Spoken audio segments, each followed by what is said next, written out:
London have to be nuked first when World War III breaks out, said recently Andrei Garulyov, a member of Russian Parliament's Defense Committee and close Putin ally.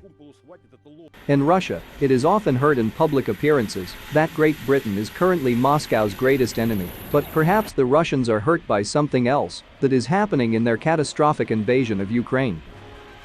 A British-led army unit in Ukraine is constantly launching missiles at Russian positions, and this is the newest footage. Crouched down behind a grassy bank, two members of International Voluntary Force the Dark Angels lock onto an armored vehicle and fire the Javelin anti-tank rocket. It shoots up before looping down onto the vehicle's turret in Alexandrivka, Kherson province, southern Ukraine. Gunfire then rings out as the four-man squad runs off. Led by ex-para Daniel Burke, the group had picked their way through bomb-blasted buildings on a daredevil mission.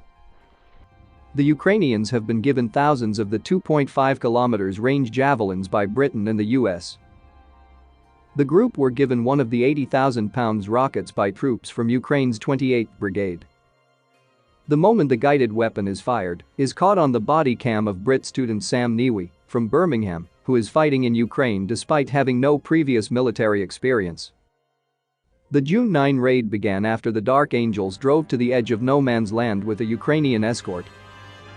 Kherson is occupied by Russia at the moment, but yesterday a car bomb killed Dmitry Savlichenko, a member of the Russian-imposed administration.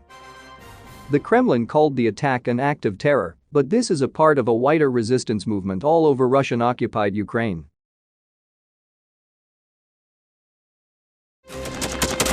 Thanks for watching, and don't forget to subscribe.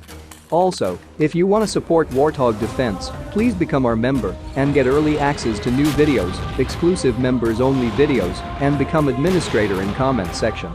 The membership link is in the description. Rescues every day. We had a guy last week, it's 6 rescues in 6 days. He's doing the job every day.